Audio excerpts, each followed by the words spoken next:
take? Who took the bomb? We're getting screwed, man. Every time we turn around, we're getting screwed.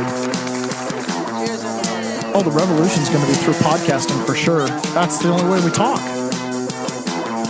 It's the little guys that take the brunt of everything. It's got to stop. Peasants, man. We're just peasants. Every one of us. You watch those old movies, you see the peasants in the background with the kings and queens walking around. We're those people. We're those people.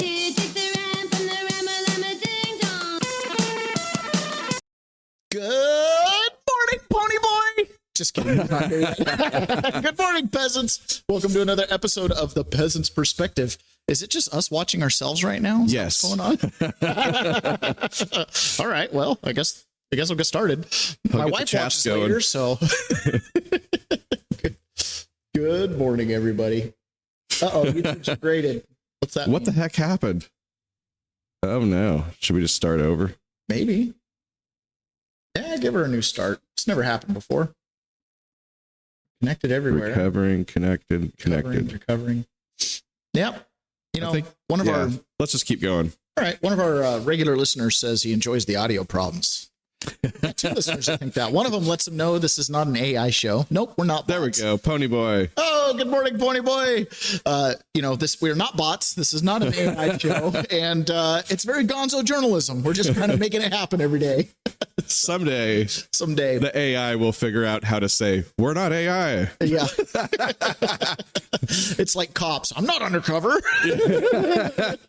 Okay, so yesterday, the power went out at my house again. So we were out of power the day before. Didn't get to take a shower because power goes out, well doesn't run. And so, did the show, went home, had a normal day. And then right when I was teaching my class in the evening, power went out again. I was like, oh my goodness, are you serious? 2 days in a row? So I'm going to be reading Nietzsche to bed twice. And, so anyways, power did come back on though. That was nice. But we started looking at the weather. I was like, what is the forecast? It's going to rain all week, Ron. Oh, like damn. Hardcore. And not only that, Kitsap's supposed to get like 6 inches of snow.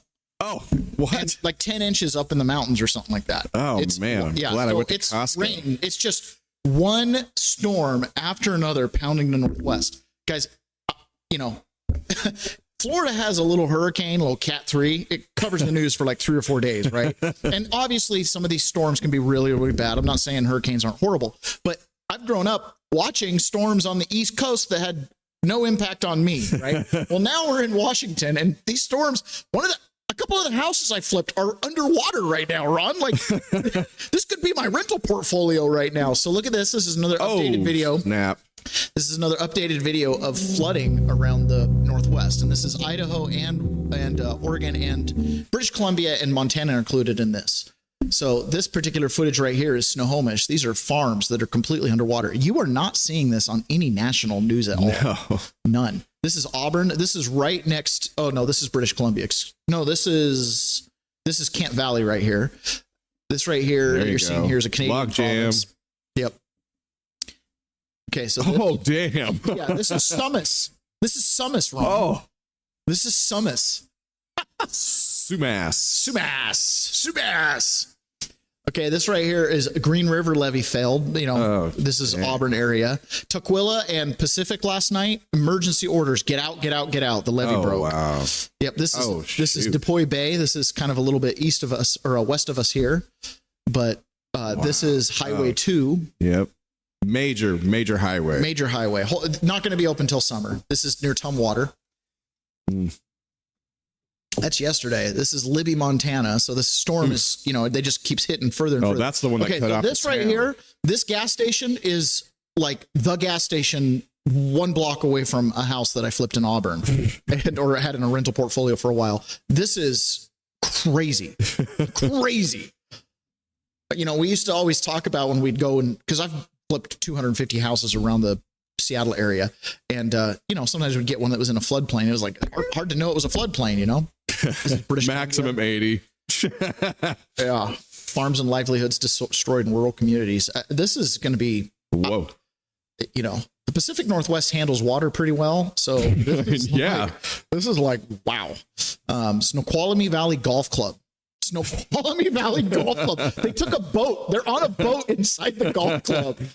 Literally. Oh, my goodness.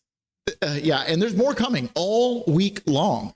We've surpassed the record ever of rainfall in Washington State, and it was the 15th when we passed it. Oh, and we're storm after storm in the forecast with no end in sight. Time for a new entry in the Bible. Where is FEMA? Look at that. Normally we think of like mountains like, oh, this is not a floodplain. Yeah, it is. This isn't like, this is. Dang. If the Mississippi overflows its bounds, there's not a lot to block it. Right. But here, it's wild. I've seen flooding here before in my lifetime, but I don't know if it's been quite like this. Have you ever seen Auburn flood like that? 80s. There might have been once in the 80s when we had a bad one. Oh, it's unreal. So, obviously where we're at, we're not in that kind of floodplain, but I'm starting to get, because, I've got some wet areas on my property, and I was looking out yesterday and I was like, I have a pond. Right?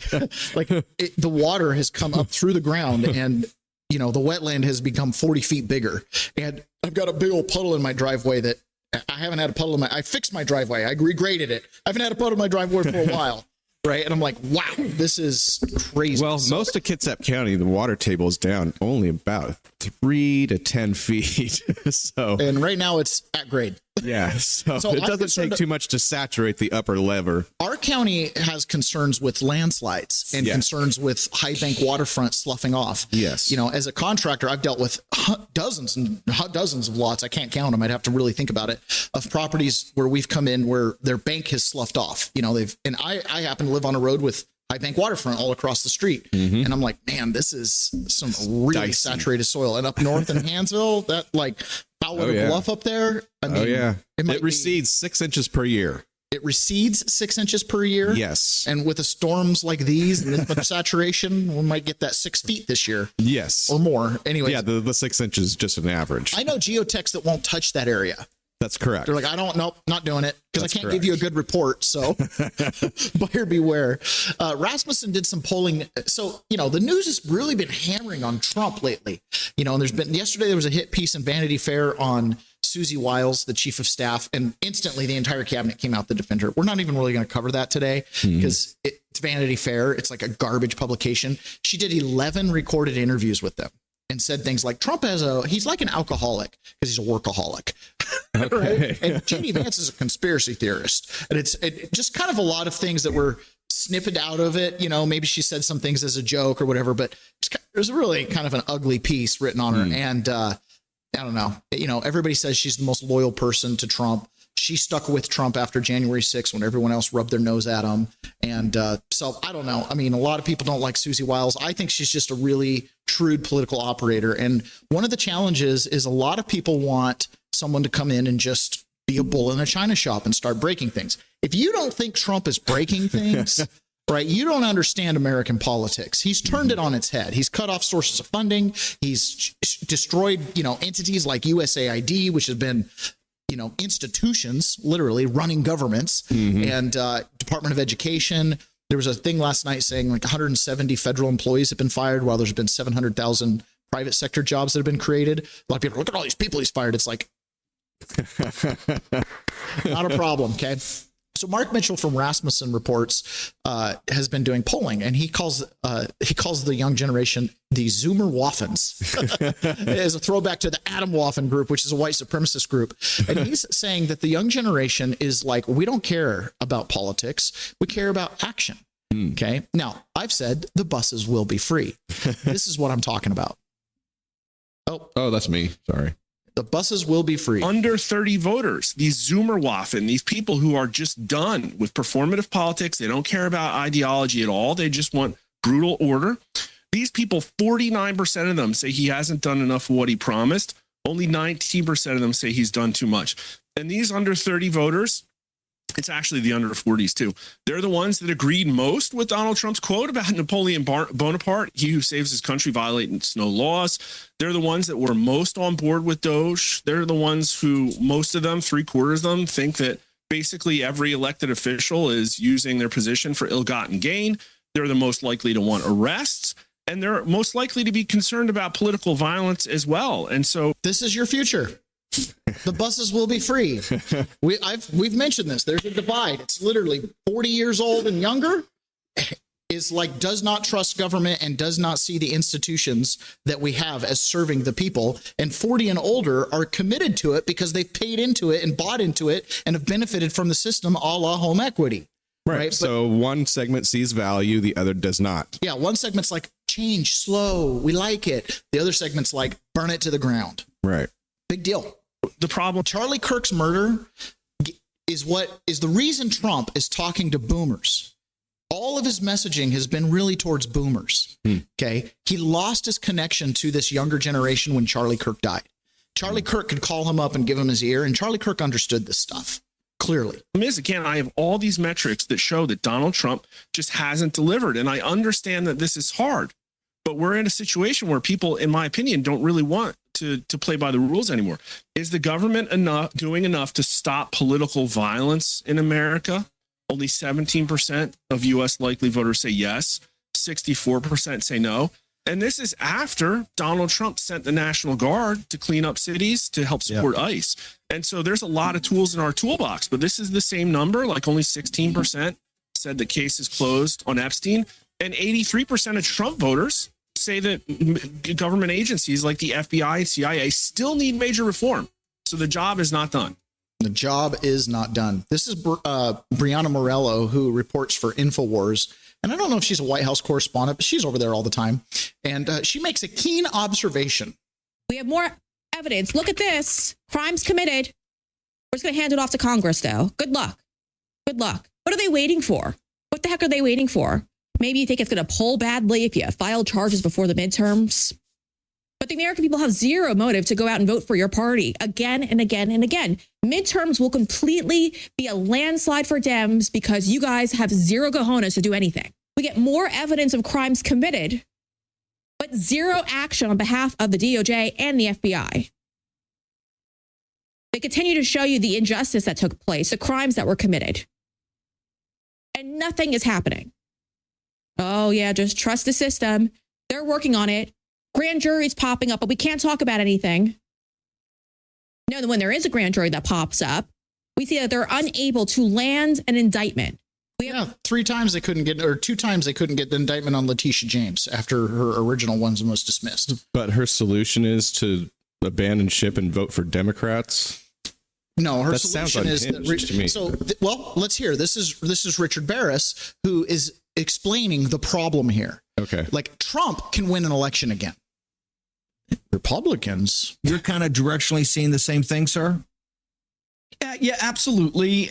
He threw a lot of good stuff out there. A few weeks ago, I was on your show and we were talking about the generic ballot being much worse. It is tightening up. We have Republicans down 3 in the registered voter and then down 4 in the likely voter, but it was 8 a few weeks ago. So I do think we are seeing some correction. This is the thing, though, and this is part of the entire conversation you guys were just having.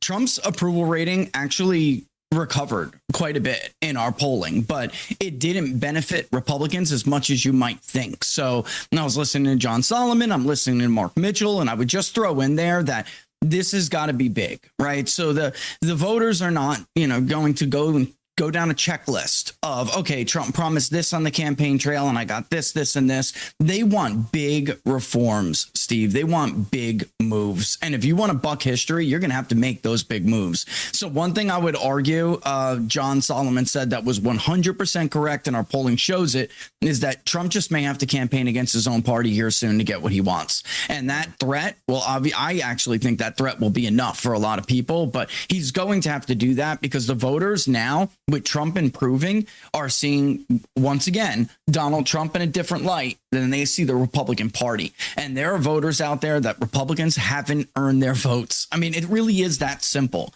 As much as they may even like Donald Trump or give him a lot of grace because of how much he's been through just as a candidate and a leader of this country, what he's put himself through to be where he is today, they give him a lot of grace for that. But that grace does not extend to Republicans. So they better get to work, and the blue slips, nuke the filibuster, get to work, or you're cooked anyway. This is my message to them. You're cooked anyway. They have not gotten that message, and Solomon's right, Barrett's right, Mitchell's right. There's going to be a big old throwdown here, folks, over the holiday, over Christmas and the first of the year. Barris, I want people to. I'm operating under the working assumption that the election apparatus will, the big cheat will be fixed. I believe with Trump in office being fully aware of what Dominion was doing in that server room in Serbia, all the stuff we've covered, I firmly believe that element of the cheat will not be there. Do you think we'll actually see free and fair elections? No. I'm saying that element, the ability to change the tabulators, and then that opens the door to give them time to backfill ballots, blah, blah, blah. Okay. I think the game is going to be you have a universe of ballots, the voter registration. Some states are mail-in, blah, blah, blah. And that's where the cheat will happen. It'll all be domestic. It'll all be on the ground. It'll be that, right? Okay. Something that signature verification can get after. And you know what I'm saying? That the paper trail can actually, the tabulator is going to match the paper trail. Certain court cases like counting stops on election day, except for a couple states, there's certain things that are going to happen, just like in 2024, where it's like, oh, Trump can win despite the mail-in ballots, despite this kind of things. And I do believe Trump will do what he did in 2024 and have, there'll be observers at all the places. I think they'll keep the same pattern, but don't assume this 80% of the country is Republican. No, 50, 60, 70% of the country like Donald Trump and what he's doing. But if you're 40 and under, you're not party affiliated. You're looking for your Franco, right? You're looking for your Bonaparte that's going to come in and fix it. And that's what the polling is showing. The younger generations are. I'm actually really okay with this because it's going to pressure there to be some more action, which is what I want to see too. Yes. And we have to keep in mind that, there are people who look at other systems, for example, what's happening in China, and they go, well, that works. One of the things, I have a sister-in-law that's from Hong Kong, and one of the things she said was, what's really good about China is if they need to build a bridge, they just build it. It doesn't take 10 years to go through planning and zoning, to build a bridge that's now 10 years outdated in its design and technology and architecture, right? And that's one of the things too. We have a lot of really systemic problems in America. Most of our systems were built post-World War II, okay? And then they were updated. So we have kind of these archaic systems that then they created patch systems with technology in the 70s and 80s and 90s, and that includes things like the stock market. If you know how the system works, you can cheat the stock market, and big banks and brokerage houses have been cheating the stock market for decades. Patrick Byrne, right? The guy, the Overstock.com CEO, his big thing that kind of brought him into the stage is not just some tech entrepreneur, was when he went after Wall Street. He went after a thing called settlements, how they were doing the settlements and they were shaving off tons and tons and tons of money. He figured it all out. And he came out and just kind of dumped it on, the people. And it was like too big. It's too big of a cheat. Billions of dollars missing. If it was $1,000, we'd prosecute $1 billion and we go, oh, it must be lawful. Right, must be legal. Otherwise, they couldn't get away with it. So when he came out with all these reforms on what needed to be done to fix Wall Street, China was listening. Yeah, I know that you don't want them. It's either against the rules, but how do you handle it when it happens? Because and they're like, no, you don't understand. There are no failures in the Chinese market. And I still didn't get it. And I thought they were being like, just putting a good face on it. And I said, yeah, but what do you do when you have a hedge fund who does this and that? And they use this trading system and this strategy. How do you guys handle it? And the guy sort of put down his coffee. He said, Dr. Byrne, there are no failures in the Chinese stock market. And I got what he was saying, that if somebody acted like Steve Cohen or Ken Griffith over there, they get a bullet in the back of their head because the Chinese correctly understand what the people are doing is poisonous to our stock, is ruining their stock market to have big players out there selling stock that doesn't exist and giving IOUs for it. It's screwing up all the price discovery mechanisms, obviously. But because they're not bought off, like our regulators are bought off, they took exactly what I've been saying the SEC should do. That's exactly what they do in China.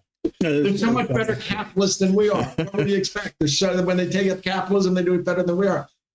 Yeah, they do capitalism better than we are. They instituted the reforms that he recommended to the SEC. They were probably spying on it, right? They instituted the reforms over in China. So their stock market is actually clean compared to ours. And clicking along. The buses will be free. If it takes a communist system to make it fair by perception Yep. to the under 40 crowd, that's what you're going to get, Republicans. And this is what happens, you know, and you have a young generation that clings and starts beating the drum of communism and communist thoughts. Yes, because it can fix the problems that crony capitalism, mercantilism, and even communism by another name, aka the Federal Reserve, right? The problems they cause because they strongman it. And so what's the solution here? We need to educate the young people on the benefits and, you know, the beauty of capitalism. But how do we do that while they're getting screwed? Exactly. How do you do that while they're getting screwed? It takes a strong man. It takes a Donald Trump. He has to really overturn the apple cart. He who saves the country breaks no laws. Okay. Fraud is fraud. He who stops the fraud is not the one who committed it. Right. That's the point of it. A lot of the stuff that's happening at the federal and state level is unconstitutional. It's criminal. How do you get a state like Minnesota? Oh, by the way, goodness gracious.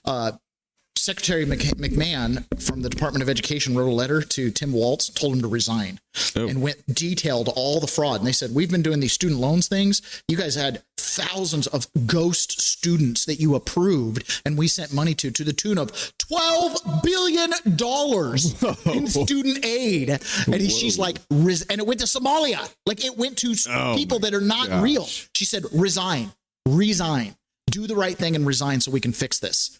Unreal, right? Wow. So in a system like that, where you've got one guy over here with $150,000 in student loan, and you're giving Habib Bajab money, and he's not attending school, right? It's no intention to pay it back. By the way, it's Clearly. absolutely unreal. And she even goes on to detail how Ilhan Omar participated in this fraud. Okay. Now, stuff like that happens all the time. Hey, you want a good example on why you should never disarm, either as a person or as a nation? Yeah. Yeah, here's an example of why. Happening in Ukraine. Well, I knew that President Putin did not support the agreement President Yeltsin made never to interfere with Ukraine's territorial boundaries. An agreement he made because he wanted Ukraine to give up their nuclear weapons. They were afraid to give them up because they thought that's the only thing that protected them from an expansionist Russia. So he gave them up. Yeltsin's word was good. He kept his word, but he couldn't pass it through the Duma. So when it became convenient to him, President Putin broke it and first took Crimea. And I feel terrible about it because Ukraine is a very important country, and I feel a personal stake because I got them to agree to give up their nuclear weapons, and none of them believe that Russia would have pulled this stunt if Ukraine still had their weapons. So who's at fault for the millions of people that have died now? I don't know. Sounds like Yeltsin and Bill Clinton. Yeah. That's what it sounds like to me. Sounds But like he feels bad about it. Well, I feel bad about it. I disarmed them, and then they got invaded. You know? I told them to turn off the security system, and then the home invaders came, and I was like, "What?" So I think what Mr. Putin did was very wrong, and I believe Europe and the United States should continue to support Ukraine. There may come a time when the Ukrainian government believes that they can think of a peace agreement they could live with, but I don't think the rest of us should cut and run on them. Well, we can cut and run. Trust me. Don't disarm. Don't disarm your home, and don't disarm your nation, man. Okay. Obviously this Rob Reiner tragedy, let's dance on his grave a little bit. Okay. This Rob Reiner tragedy really is a tragedy, right? It's a very sad story between Rob and his son and everything that happened there. And you've got drug addictions and all kinds of stuff. Mm-hmm. It's interesting. You know, a lot of people have been pointing out, you know, Rob Reiner, your son has a drug problem, but yet you wouldn't support closing the border. Mm-hmm. You know, like there's so many things where you're literally supporting the very thing that is poisoning your own child, which is interesting. Your own household. Your own household, right? Now, Rob Reiner, we played that little clip with Al Franken kind of doing the roast on Rob Reiner. His dad was involved in Operation Mockingbird and the MK Ultra program. I did not know that. We know that, right? And most likely passed it on to his son, okay, at being involved in all that. And one of the things Donald Trump said was he said Rob Reiner was involved in Russiagate. And a lot of people went, I don't understand that. Yeah, including me. Yeah, well, let's get a little bit of an explanation. Now you've heard about Rob Reiner's death and how his son is involved. You saw Trump's post, and again, every time he posts, you want to look at what is written in caps, okay? And people are outraged at this. Trump, shut your effing mouth. You're such a schmuck. What are you doing? So I'm thinking, is he just evil and mean? Or could there be something else behind it? So that's where I come in. So Rob co-founded a production company called Castle Rock. And as you can see on his son's jacket, representing Castle Rock. Now, this is why Trump called him out on the TDS. We covered this, Ron, 5 years ago after Biden was sworn in and they were in this fake studio. We covered this. Yes, we did. Castle Rock Productions. And it became kind of a cute thing. And it was like, are we on a rabbit trail? Maybe we weren't. Okay, stay with me. When you Google Castle Rock Production Biden, look what comes up.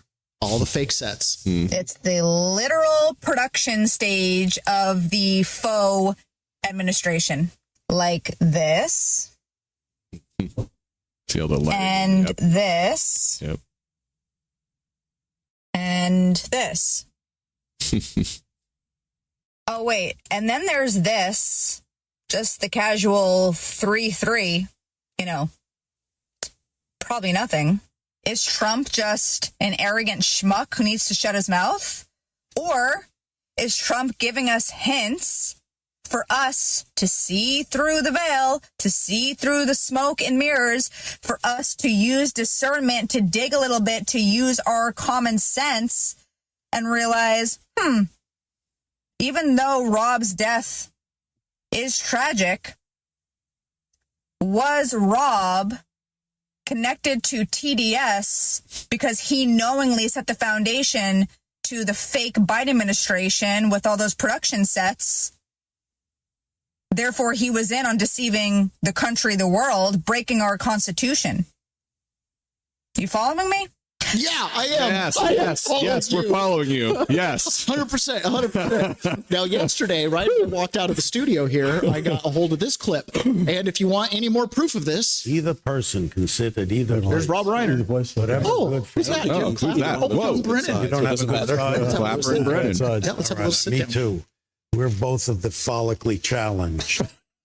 So thank you for coming. I really appreciate it. And the thing that to me is so frustrating is that this cataclysmic thing happened to our country and people don't seem to understand it, understand the gravity of it. And, you guys were talking about how, it's unusual for people who have been, how many years experience do you have between you, would you say? Well, Jim has several hundred, I think. This is it, right? Boy, this is them. Let's just. Who is actually directing these actions? You guys were there when you saw the initial attack. And this is the attack Russia on our election systems. The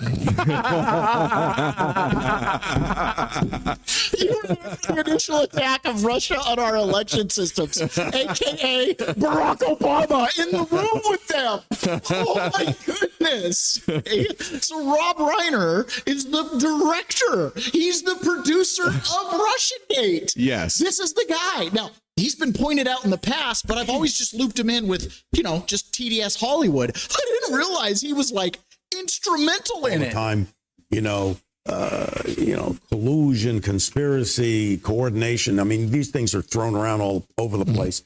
Look at that face. The idea of active measures that the Russians have, trafficked in for forever. The serious. What does that look like? I mean, what would, like in a political campaign like this, what does an active measure look like? Well, I think a lot of times what the Russians, as well as others, do is to either fabricate a story or to take a story that may be patently false, but yet... Look at his face as he says this. You're listening to a con man. Russians, as well as others, like me. Yeah, you're listening to a con man. Advances one's narrative and argument and push it out and propagate it and lends legitimacy to it. And so it's a way to color people's That's what you're doing right now. of individuals. I understand that St. Petersburg is pushing out, trolls and bots and getting, messages out and piggybacking on messages like this one. The Trump campaign is doing. Is there any granularity to getting into these districts in Wisconsin or Michigan or, they play on that level? It appears now that it was pretty sophisticated, and they did focus on certain voter blocks. And of course, 80,000 votes in 3 states would have swung the election. And apparently, the Russians have gone to school on our system, understand it. We've had very successful campaigns in this country. President Obama, case in point. The Russians and Chinese and Venezuelans installed. Can I go to school? This is a 22-minute video. We could just watch this. Right? Guys, this is it. Exhibit A. Rob Reiner's right in there with these guys. They just spent 22 minutes explaining to you what the Russians do by telling you what they actually did. Right. Russians and others. Oh, my goodness. Now, I've mentioned this before. When I was in prison, I was in a jail cell with John Rowe, and we got locked down a couple times together. Not very fun. It's better than solitary confinement. At least I have someone to talk to. But he was a 65-year-old guy that was in there for espionage. Whoa. Russian espionage. Whoa. Okay. He was one of the 3,000 people that Christopher Wray indicted for Russian espionage. Guy was a soldering technician at a factory in South Dakota that made microwave radio boards that made their way into F-35 fighter jets. He's a high school graduate, never really left South Dakota, right?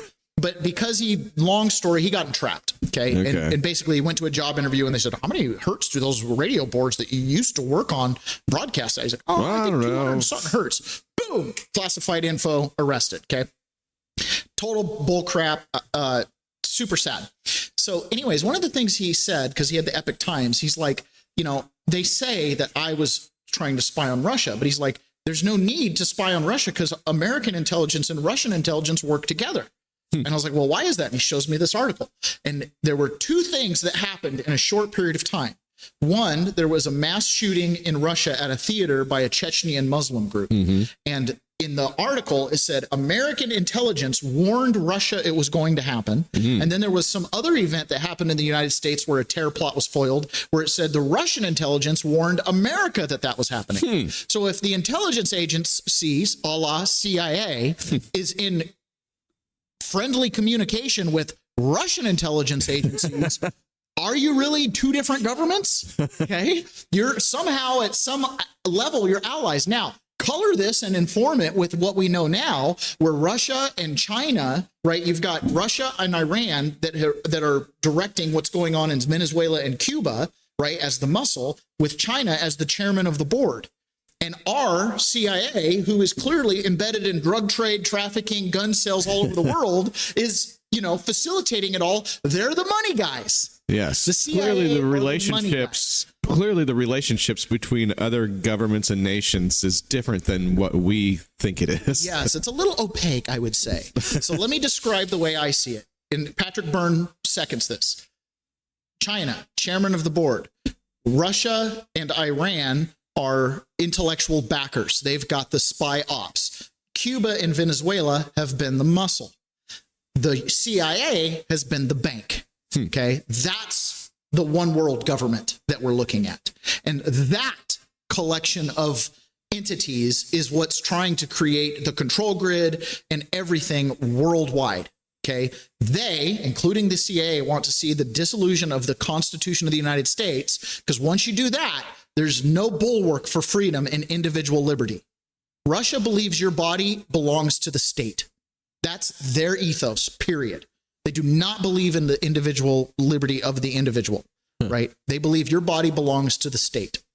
And that's part of the whole Russian Orthodoxy thing. They have their own state religion that supports that, just like the divine right of kings, right? It's the same concept. Here's Rob Reiner doing an interview a while back on MSNBC. Look how vile this guy is.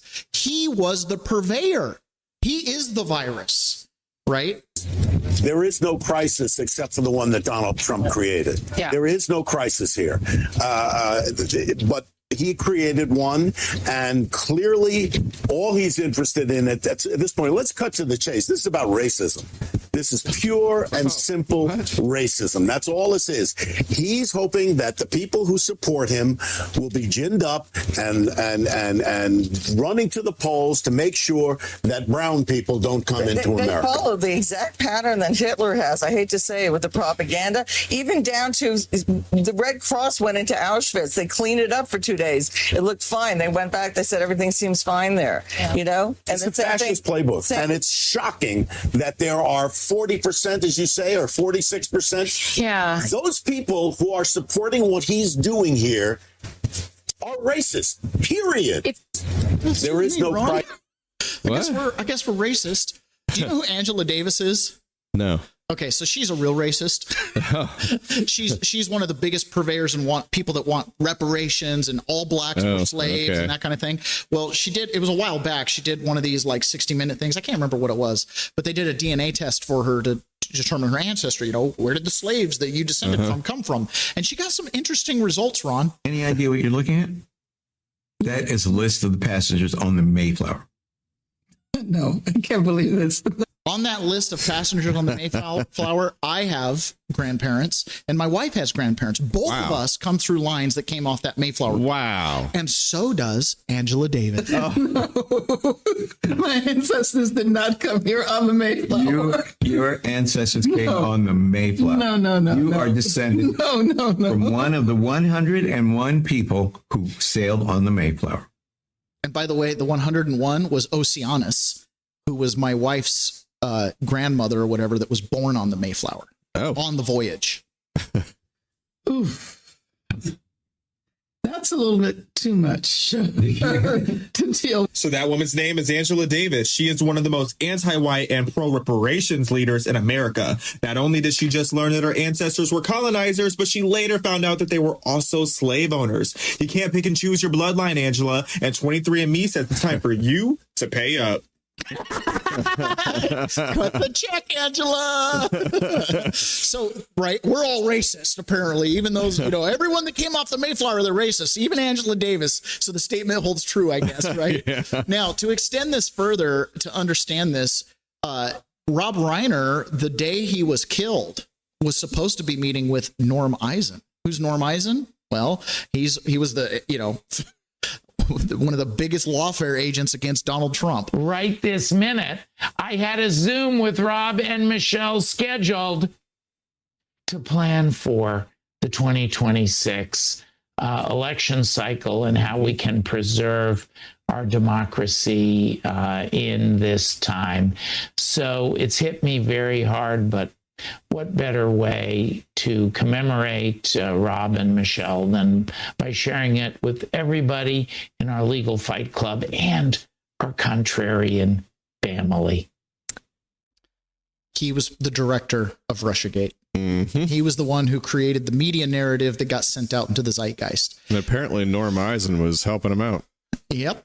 And Brennan and Clapper and all these guys. Now this is James Carville. And based on the things he says and how similar they are to the things Rob Reiner says, it kind of makes me wonder if we should put this guy under a little bit more of a microscope. We have 3 years ago with a man who's not only massively, and I mean massively corrupt, but I'm not sure possesses the basic elements of humanity.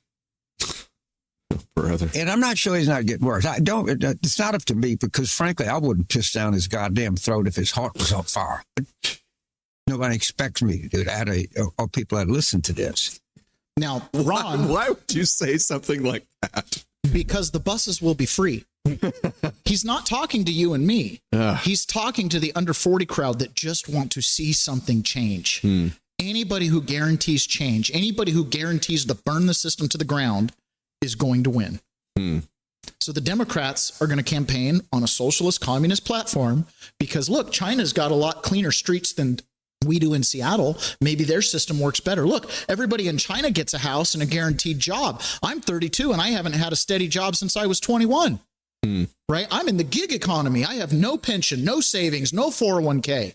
The buses will be free even if they have to hand power to this guy. If you're over 40, pay attention. He's not talking to you and I. He's talking to the 21-year-old that thinks they have no future. And as long as Donald Trump is associated with whatever system has no future in sight for me, this guy will be listened to.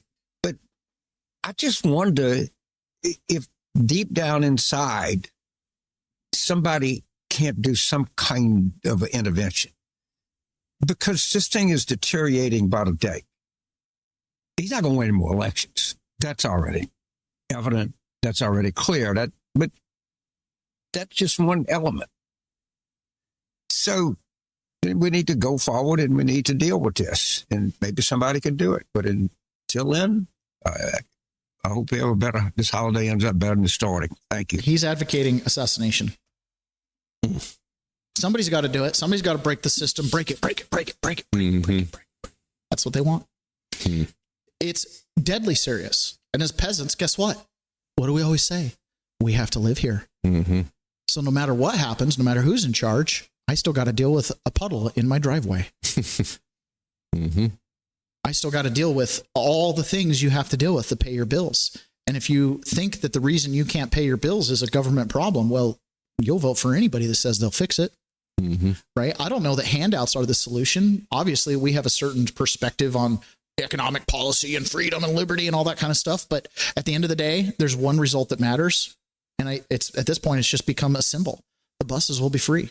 There are certain things that no longer can the government get away with and not provide for the people. Okay. Donald Trump put this post out yesterday. And tonight he's going to have a special address from the Oval Office. I suspect it's going to have something to do with Venezuela. There was a meeting in Mar-a-Lago last night with a bunch of influencers and politicians and whatnot. And coming out of that meeting, it was like, yeah, listen to Trump's speech tomorrow. I had a dream about this speech. Tell it, share. This sounds awesome. So it went something like a meeting that Saddam Hussein had, where he's walking people out. Yes, we played that clip before. When I say your name, stand up and walk out. And I was like, whoa! And then he just said everybody's name. If you want to see the country light on fire and get behind Trump, now this, I don't believe this will happen, but if he announces arrests, if he announces some huge investigation that the military's done into corrupt politicians, anything like that, if he reveals that Venezuela was the one manipulating elections and exposes it, right? Anything like that, and he will be your Franco, baby, right? He who saves the country breaks no laws. Here, I think this might be the gloves off. You're the one guy that has an oath that says you are to preserve the Constitution. Now, a lot of people interpret that as preserving the piece of paper, as preserving that. No, it's talking about the Constitution of the people, to preserve the Union. This is how Abraham Lincoln understood it. He suspended the Constitution as far as the law was concerned in order to preserve the Constitution, the makeup, the body of the people. Right? That's what Donald Trump is tasked with doing. Donald Trump here. Venezuela is completely surrounded by the largest armada ever assembled in the history of South America. It will only get bigger. The shock to them will be like nothing they have ever seen. Now, history, when you go back and look at like the Spanish armadas and all those things, you realize in 100 years from now, we'll tell stories of this buildup, right? This is an armada, truly. Until such time as they return to the United States of America, all the oil, land, and other assets that they previously stole from us. The illegitimate Maduro regime is using oil from these stolen oil fields to finance themselves. Drug terrorism, human trafficking, murder, and kidnapping. For the theft of our assets and many other reasons, including terrorism, drug smuggling, and human trafficking, the Venezuelan regime has been designated a foreign terrorist organization. Therefore, today, I am ordering a total and complete blockade of all sanctioned oil tankers going into and out of Venezuela. The illegal aliens and criminals that the Maduro regime has sent into the United States during the weak and inept Biden administration are being returned to Venezuela at a rapid pace. America will not allow criminals, terrorists, or other countries to rob, threaten, or harm our nation, and likewise will not allow a hostile regime to take our oil, land, or any other assets, all of which must be returned to the United States immediately. Thank you for your attention to this matter. Donald J. Trump, President of the United States of America. Wow. Now, we were told in a clip earlier, look at the all caps, foreign terrorist organization, a total and complete blockade of all oil tankers. Immediately. Yes. The buses will be free. Yeah. Oil prices will come down. Now, I don't know. When I look at oil, when I look at what he says here, he says all of the oil, land, and other assets. I believe, based on the oil cartels, right, the oil companies, there's a good chance Venezuela has somehow co-opted or taken over American oil fields, refineries, whatever, right? That there's some type of corporate tie in there. So he's saying it's got to come back under U.S. control. He's land. I'm not totally certain what he's talking about unless we have some type of, I don't know. I don't know there. Maybe there's some mineral rights somewhere. Mineral rights. It could also be, embassy land down in Venezuela. There's some things like that, and other assets. Assets are broad. That could be, literally like, we want our stuff back that you guys took from Afghanistan. Because a lot of stuff that we left in Afghanistan made its way all around the world, including Venezuela. So could be kind of interesting there. Patrick maybe Byrne, some military hardware or something. Yep. To get a little preview here, I think that this is what we're going to hear about tonight. Patrick Byrne was on with Emerald Robinson on The Absolute Truth, and he was talking about how do you inform the American people on some big scheme like this?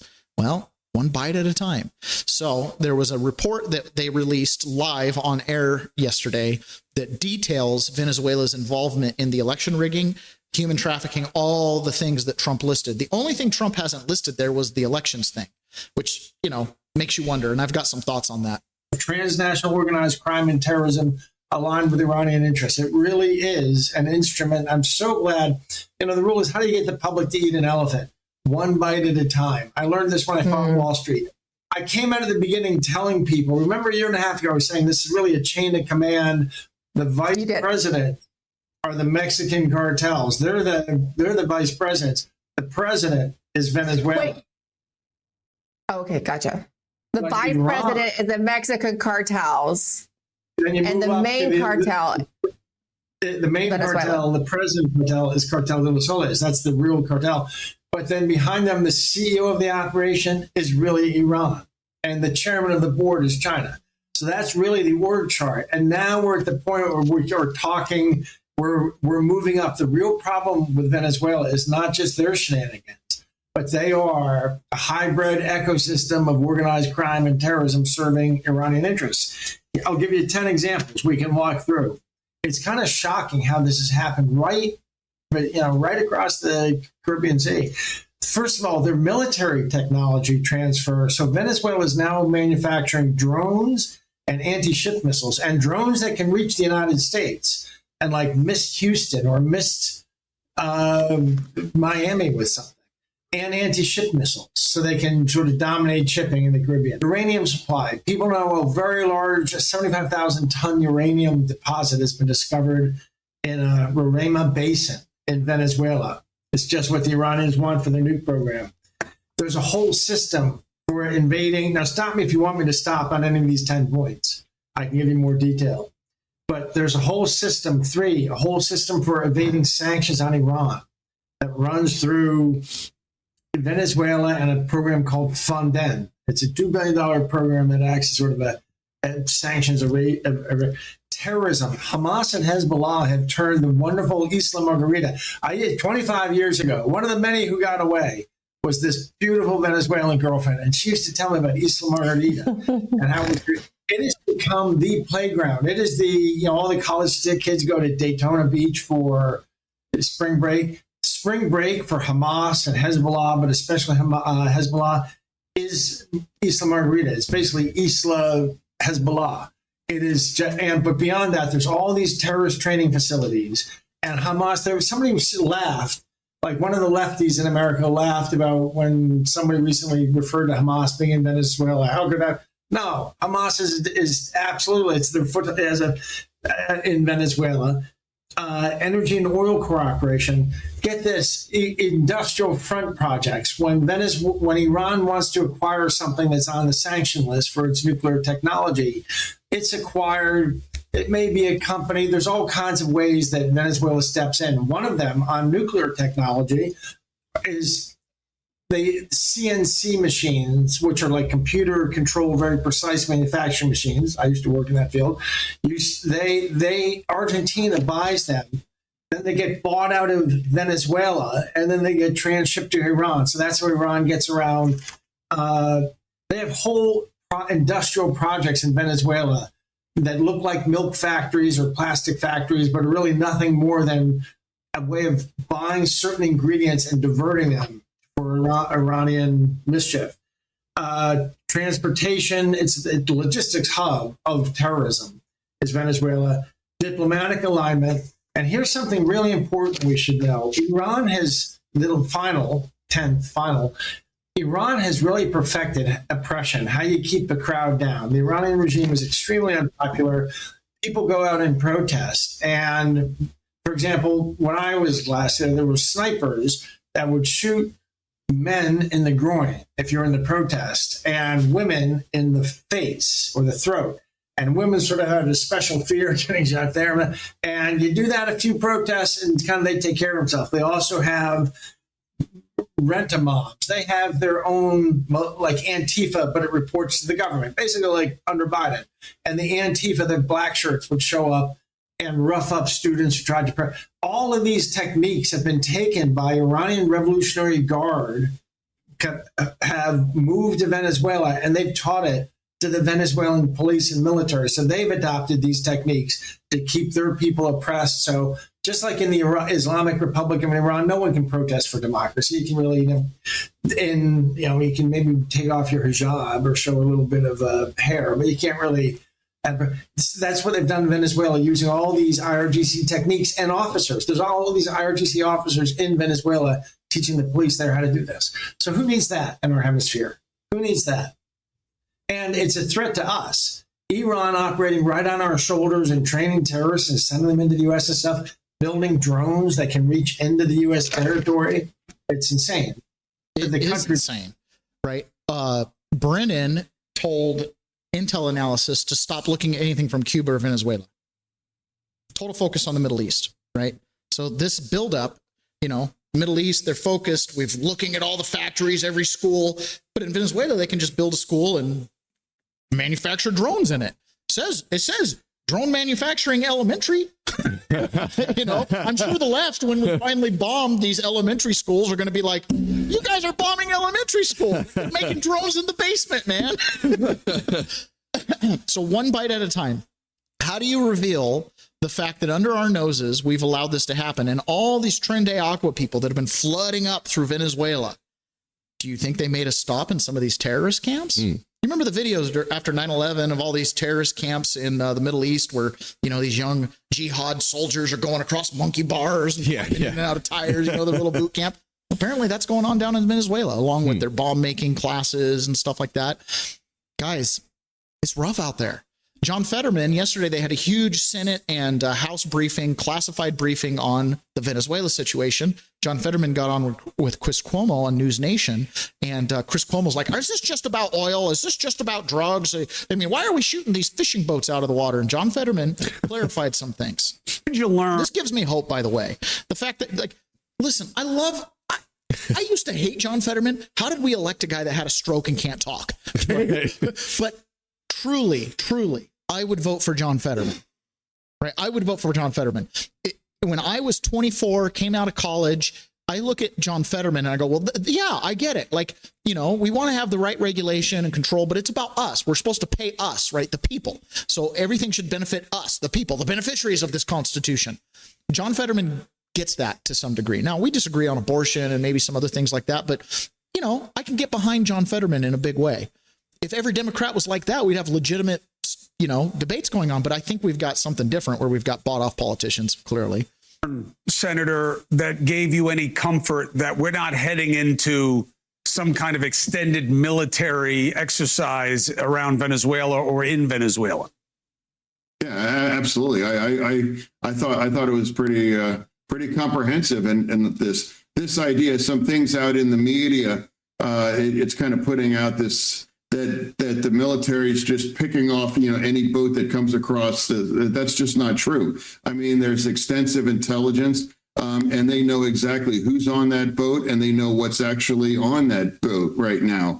And it's quite frequently they decline to take it and to move on those things. When they move on those kinetic kinds of strikes, you know, they have absolute confidence that who's on it and what's on it, and that's exactly what it's about. They're not just going around randomly just shooting boats and those things. That's just not the fact at all. What did you learn, Senator, that they're not just going around shooting boats, right? Now, for us, it's like, well, that's obvious, but, you know, CNN and MS Now have been saying we've been shooting fishing boats. Look at this poor fisherman that was out there. It's like, yeah, because barrels of cocaine really bring in the tilapia, right? Mark Wayne Mullen, coming out of this briefing, had this to Talk say. about the whole picture here as a whole. Guys, I'm losing patience on the whole thing because I think it's ridiculous that we're having this conversation, because underneath Obama, he had 500 strikes, 3,700 different individuals were killed.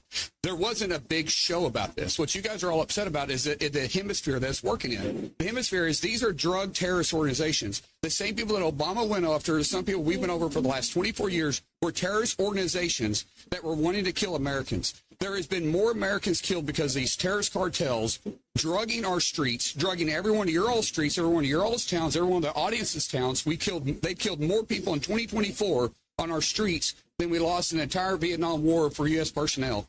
These are terrorist organizations that are poisoning our streets. The president has the authority to do so. The argument is it's too close to our shores. Does anybody doubt that these are terrorist organizations? Does anybody have a question about these being terrorist organizations? So what's the difference between Obama attacking these individuals when they were deemed terrorist organizations in the Middle East versus the ones that are here right now poisoning our streets? That's what the whole conversation is about. If Hezbollah's training in Venezuela, then it's Lebanon light. Sorry, Lebanon. I don't know if you're training or not, but that's what's going on here. Now, Trump, when he was flying on Air Force One, was asked about this concept of reimmigration. Have you ever heard of reimmigration? So reimmigration is where you denaturalize people who've gotten their citizenship. And you go, we're taking that, right? There was a big famous example of this when Trump was in office. He took citizenship from a guard that worked at a concentration camp in World War II. It was like the last Nazi in America, right? And they had to actually take him out of his apartment, like, because he wouldn't get up himself, and they put him on a chair, strapped him down, and deported him to Germany. And they're like, you guys got to deal with your own Nazis, right? Wow. But he had citizenship for like 40 years or something, and they denaturalized him. Well, Trump says it's coming. Mr. President, you said that you might denaturalize some American citizens. Can you talk about You mean people that are in here that shouldn't be here? that became Americans? Well, we'll see. I mean, yeah, if we have criminals that came into our country and they were naturalized maybe through a Biden with somebody that didn't know what they were doing. If I have the power to do it, I'm not sure that I do, but if I do, I would denaturalize absolutely. Yeah, he would denaturalize people, and he should. Okay. The American Constitution, the Bill of Rights, our rights are not for foreigners.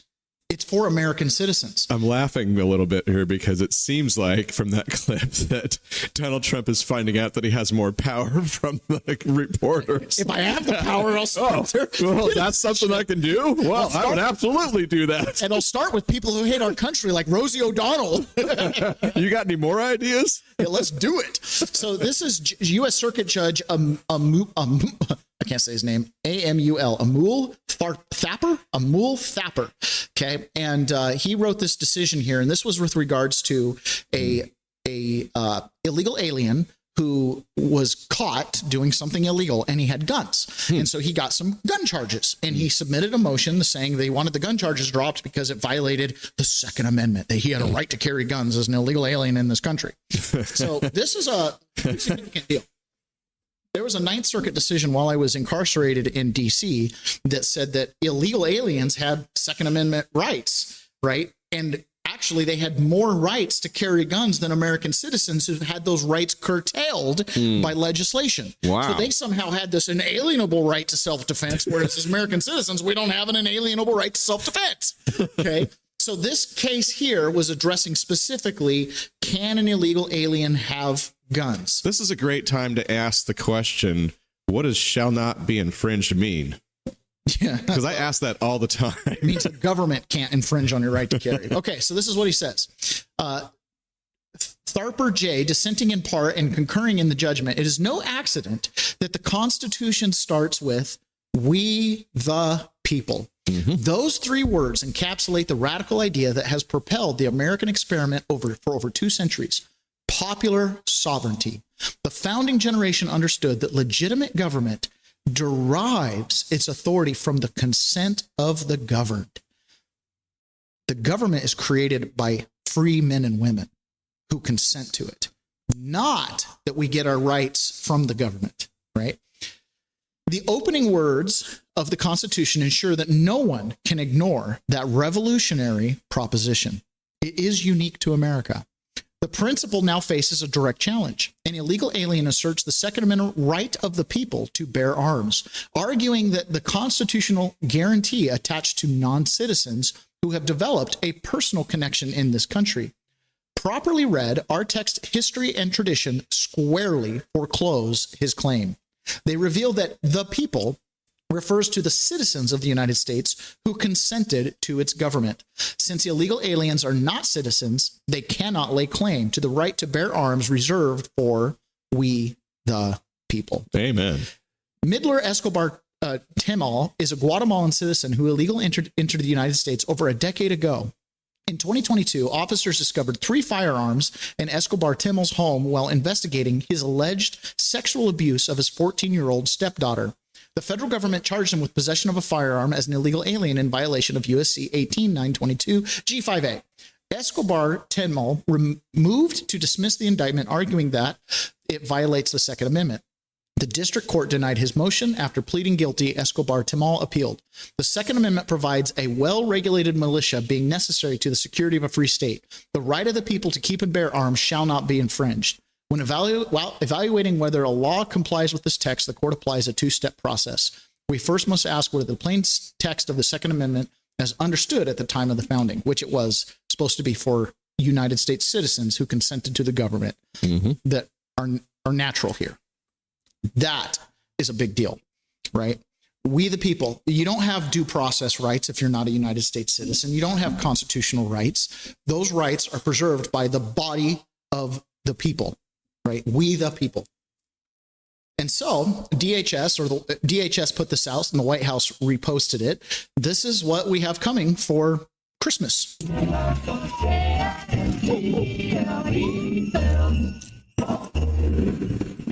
Jingle bells, jingle all the way. Back to the places from which they came. Oh, what fun it is to ride a free flight out of our country.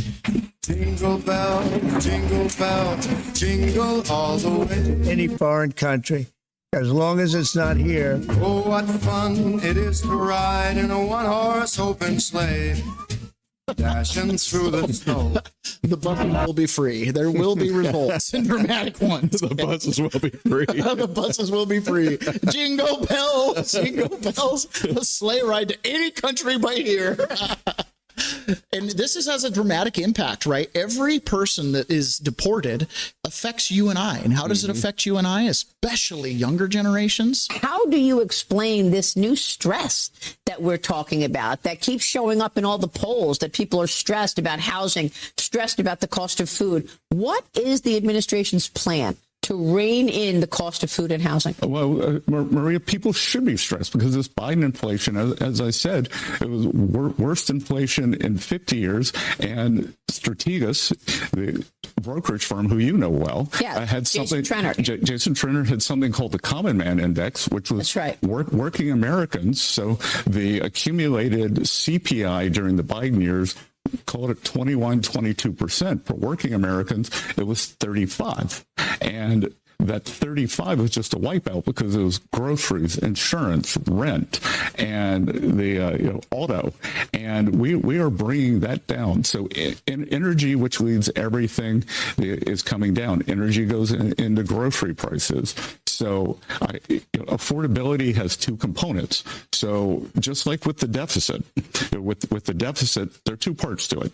There's constraining spending, and then upping revenues, which is what we're doing, which is why we had this several $100 billion contraction. With affordability, I suspect that we are going to see a substantial drop in inflation in the first 6 months of next year. Rents are down. The story that the Biden administration doesn't want to talk about, the mass unfettered immigration, they have pushed up rents, especially for working Americans. There's a recent study out from Wharton School that shows every 1% increase in population, rents went up 1%. Wow. So President Trump, by enforcing the border, sending home more than 2 million illegals, we're now seeing D and C rents coming down substantially. I think that will continue for the rest of the year. We brought interest rates down. So we've seen mortgage rates down, and I think everything else will follow that. So for every 1% increase in population, rent goes up 1%. Wow, that's really interesting. So when you look at the nation as a whole and they go, okay, we've brought in 50 million people, what does that end up being percentage wise? Well, problem is real estate is local. Mm-hmm. It's not national. And so when you've got a community like Springfield, Ohio, for example, population of 20,000 or 40,000 people, and you import 20,000 Haitians, that's 50%. I mean, rent goes up 50% in that community. You think that impacts a high school graduate who's maybe thinking about moving out? Probably, and we call them bums because they can't move out when they're 27 years old. Failure to launch. Really? Yeah. You blew up the end of the launch pad. You know what I mean? The end of the runway is falling off the cliff. There's not enough room to get lift. You know what I'm saying? Yeah. That's so. And we look at these kids just don't understand these days. No. You know how you can't go to the local park because they're barbecuing the neighbor's cats? They're the ones driving up the rent prices. They're the reason why the millennials and the Gen Z and Gen Alpha can't move out. Right? They're the reason why the families aren't being started because they're piling into dorm rooms. And this is why polyamory is becoming popular because, hey, let's have a couple heads of households here. Right? This is a horrible betrayal of America. It's a horrible betrayal. Right? And it extends, even yesterday, every Democrat voted against a bill to prevent migrant children from being placed with sponsors who have criminal records. Here's the vote. Look, every Democrat voted against that. Why? That's a common sense. Hey, let's not put kids with criminals. What? It seems like common sense. It's just no, only criminals. It's obstruction by any means. It's obstruction by any means. I haven't looked at the chats for a minute. Ponyboy, good morning. Shantini, good morning. Pray the Rosary Daily, good morning. Our numbers are a little low today. Ron, yeah, I'm not sure what's going on. We had a ton of views on X yesterday. Oh, yeah, we've probably got a few over there. Anyways, we had a little problem at the beginning, so maybe people got slow rolling in, but that's all right. Yeah. Okay, so let's move on to this Brown shooting because more and more information is coming out, and it's kind of like a magnifying glass on what happens when you have a town like Providence, Rhode Island, which essentially is just a university, Brown University. Mm-hmm. They run the city apparently, and it's kind of like where I went to college, BYU, Idaho, Rexburg, one thing. So, they've got all kinds of stuff. Turns out a lot of their camera systems were off. Why were they off? Because we wanted to protect our kids from ICE agents. Okay. So, they were turning off cameras. So you don't have good footage. There's like thing after thing where it's like, wow, your guys' policy to keep cops from being able to investigate around Brown University is sure kicking your butt right now. Right. So here's CNN. Do you believe that Brown had the precautions and safety measures in place Okay, so look at this, guys. This is the suspect. Okay, this is the shooter. We know this is the shooter. Okay, this is the footage they're releasing, and just pay attention to the shooter as he's walking here. For the shooting that were appropriate and necessary. I do. And in fact, I'm glad you mentioned the sirens because. By the way, all these criminals now that are wearing masks and these mass shooters universally are wearing masks. Mm-hmm. If you're wearing a mask, I just assume you're a criminal at this point. Mm-hmm. There's no reason to wear it. I think there's been some misinformation about that. We have 2 security systems that we can activate. Okay, see this? Look at little, fairly light-skinned, little pot belly. Okay, you can kind of see his body. In a time of an emergency. One is a system that sends out text messages, phone calls, emails, and it was activated within minutes of the incident. Those messages went out to 20,000 individuals. So all alerts. We also have a system of sirens. There are 3 sirens placed across campus. Okay, so she's talking about they have a siren system on campus specifically for mass shootings. Okay, but again, I want to focus on this. Look at this profile. Mm-hmm. Look at this profile. Mm-hmm. Burn it into your brain. Those get activated when there is a broad scale emergency and we want people to rush into buildings. In the case of an active shooter, activating that system could have caused people to rush into Barris and Hawley. So that's not a system that we would ever use in the case of an active shooter. So, just to follow up, it does say on the website when it was launched that it is burning. it depends on the circumstances and where the active shooter would be, but you don't want to ever get people rushing into buildings that might be the site of an active shooting. That's it. That's my understanding. So we installed a alarm system specifically for active shootings, but we won't use it for active shootings. So here is who the internet thinks is the suspect. So this is allegedly, and Mr. Dude here, I apologize if it's not you, but skin tone, kind of size, something interesting is happening. You guys see the look of shock on my face? Yeah, it's not there. This is Mustafa Karbosh. That's apparently the suspect in the Brown University shooting. This is the piece of trash that took out Ella Cook. Ella Cook was the head of the Republican Party at Brown University, a very liberal school. Now, Officer Tatum's reporting that he was on the university. See this here? It's close. Brown University website. Apparently, he was part of the Office for Middle East Studies. And guess what? They scrubbed him pretty quick off that website. Laura Loomis reporting that other media outlets said he actually shouted this before he opened fire. Shocker. The suspect yelled, like has been reported in it. Like my heart goes out to the victims. It goes out to the families. Are we really sitting back and seeing another young conservative, a prominent conservative in this country, have their voice taken by a far radical leftist Islamist jihadist? That's really where we're going? Something's got to change, guys. I don't know what to tell you, but you need to wake up out of the little coma that you're in. Leftists, I don't know why you would ever want this to be a thing, but you've lost all sense of humanity if you believe that this woman right here should have been taken by that guy because he was a pro-Palestinian. Get fucking real. As for Ella Cook and her family, it's tragic, but we need accountability. And if this really is the suspect, maximum penalty. Yeah. Now, Brown University has scrubbed all of reference to him on their website. They haven't announced him as an official suspect. He hasn't been taken into custody. But why would you do that? I mean, he works there. Why would you just go delete all of his work? So it sounds like a massive cover-up. Massive cover-up. Their own faculty took a shot at a student multiple times in the face. And possibly shouted Allah Akbar while doing it. And we have Hezbollah and Hamas training camps in our hemisphere. We have protests where people scream, "Free Palestine from the river to the sea." Right?